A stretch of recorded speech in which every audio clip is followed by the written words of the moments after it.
Everyone, আসসালামু আলাইকুম। Welcome back to my channel Shami Mahmud vlogs. আশা করি সবাই ভালো আছেন। আলহামদুলিল্লাহ আমিও ভালো আছি। ভিডিও দেখেই বুঝতে পারছেন আজকে আমি পিৎজা বানাবো। তো আমার পিৎজাটা কেমন হয়েছে এবং আমি কিভাবে বানিয়েছি সব কিছু আজকে আপনাদের সাথে শেয়ার করব। চলুন মূল ভিডিওতে যাওয়া যাক। আমি এখানে একটা ফ্রেশ বাটি নিয়ে নিয়েছি। সেখানে আমি 1 কাপ ময়দা নিয়েছি, দিয়েছি 1 চিমটি লবণ, দিয়ে দিলাম চিনি 1 চা চামচ, ইস্ট 1 চা চামচ এবং গুঁড়া দুধ 1 টেবিল চামচ। এখন এই সবগুলো শুকনো উপকরণ একসাথে ভালোভাবে মিশিয়ে নেব।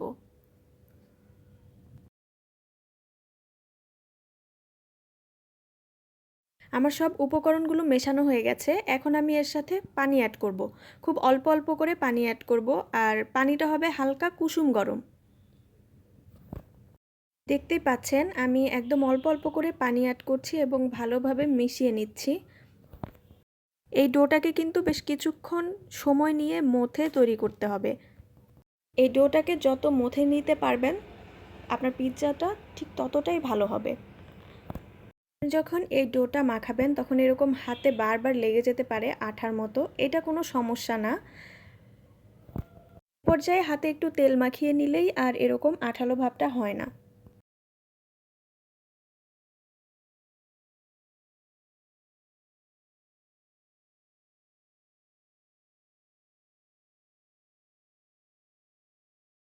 আমার ডোটা পারফেক্টলি রেডি হয়ে গেছে। আমি প্রায় 8 থেকে 10 মিনিট ননস্টপ এভাবেই মথেছি।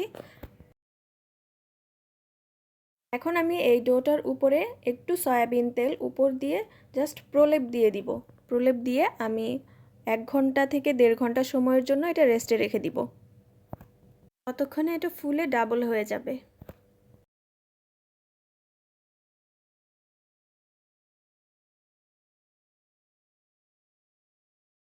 আজকে যেহেতু আমি চিকেন পিৎজা করছি সেজন্য আমি এখানে বোনলেস চিকেন নিয়ে নিয়েছি। এখানে চিকেনগুলো আমি ছোট ছোট স্লাইস করে নিয়েছি। এখন আমি একটা কড়াইয়ে খুব সামান্য পরিমাণ তেল দিয়ে দিব।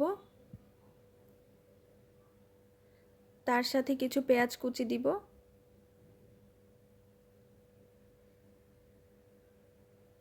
পেঁয়াজ কুচিটা একটু নাড়াচাড়া করে এখানে আমি খুব সামান্য আদা বাটা এবং রসুন বাটা দিয়ে দিব।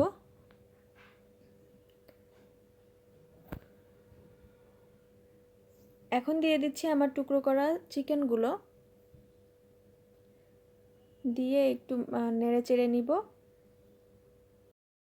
এখন এর সাথে আমি দিয়ে নিব খুব সামান্য লবণ, মরিচ গুঁড়া, জিরা গুঁড়া, ধনিয়া গুঁড়া এবং গোলমরিচের গুঁড়া। গোলমরিচের গুঁড়া আপনি কালো গোলমরিচের গুঁড়া বা সাদা গোলমরিচের গুঁড়া যেটা ইচ্ছা সেটা দিতে পারেন।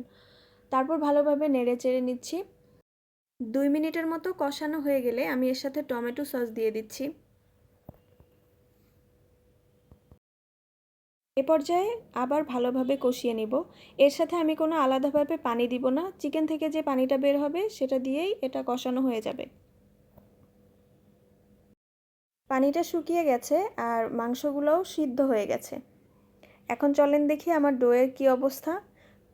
দেখতেই পাচ্ছেন ডোটা ফুলে ডাবল হয়ে গেছে। এখন আমি এটাকে আবার ভালোভাবে একটু কিছুক্ষণ মথে নিব।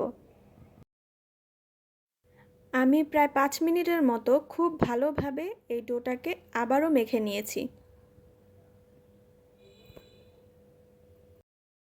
দেখতেই পাচ্ছেন আমি কিভাবে ঘুরিয়ে ঘুরিয়ে এই পাশ থেকে ওই পাশ, ওই পাশ থেকে এই পাশ করে খুব ভালোভাবে মথে নিচ্ছি। আপনারাও এভাবে করবেন, তাহলে পিৎজাটা অনেক সফট হবে। আমার পিৎজার এই ডোটা পারফেক্টলি কমপ্লিট। এখন আমি এটা একটা রুটির মতো বেলে নিব।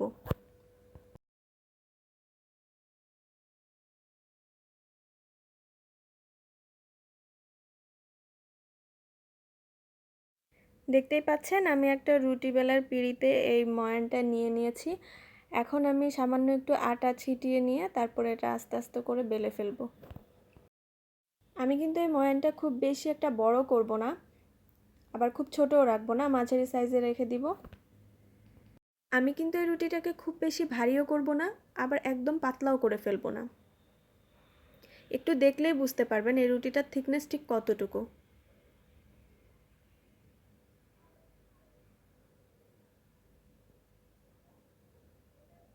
এই যে দেখে নিন, আমি ঠিক দেখিয়ে দিলাম থিকনেসটা কতটুকু।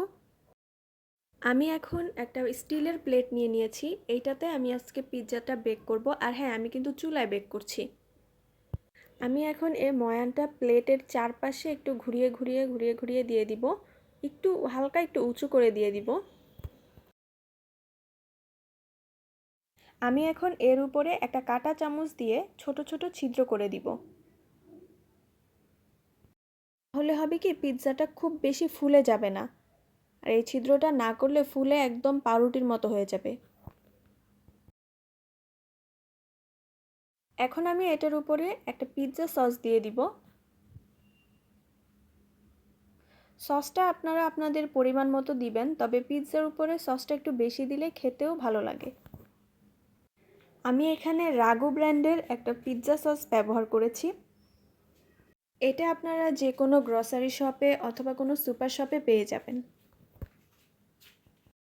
সসটা খুব ভালোভাবে দেওয়া হয়ে গেলে এখন আমি এখানে দিচ্ছি মজারেলা চিজ।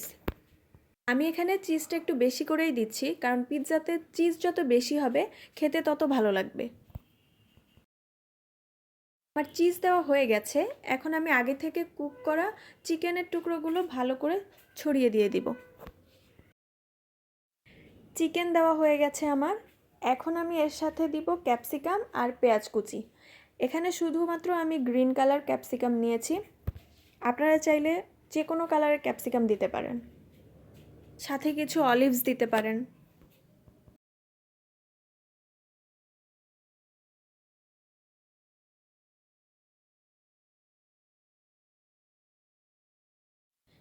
আমার ক্যাপসিকাম এবং পেঁয়াজ কুচিগুলো দেওয়া হয়ে গেছে।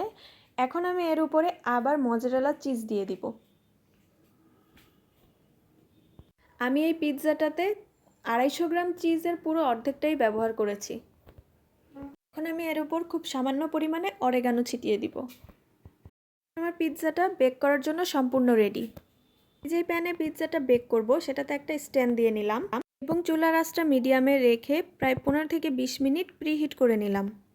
এখন পিৎজার ট্রেটা বসিয়ে দিয়ে একটা ঢাকনা দিয়ে দিলাম এবং ঢাকনার ছিদ্রটাও বন্ধ করে দিলাম। এক্ষেত্রে চুলার আঁচটা একদম লো করে দিয়েছি।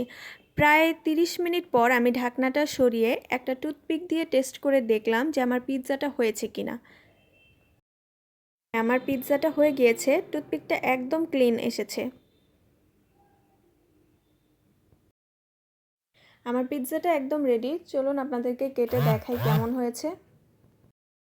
একটু বলে রাখি, আমার চ্যানেলে যারা নতুন এসেছেন সাবস্ক্রাইব করে আমার পাশে আছেন তাদেরকে জানাই ধন্যবাদ।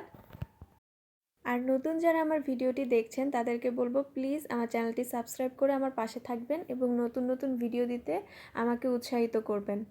এই যে দেখুন, আমার পিৎজাটি কাটা হয়ে গেছে, আপনাদেরকে দেখাই কেমন হয়েছে।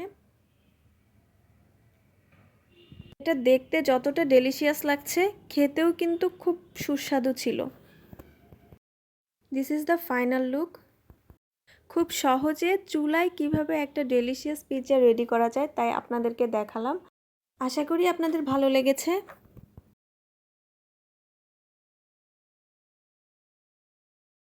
ছোট থেকে বড় সকলেরই পছন্দের একটি আইটেম পিৎজা। আশা করি সবার ভালো লেগেছে। ভিডিওটি আপনাদের কেমন লেগেছে আমাকে অবশ্যই জানাবেন। আজকে এই পর্যন্তই, পরবর্তীতে নতুন কোনো ভিডিও নিয়ে হাজির হব। আল্লাহ হাফেজ।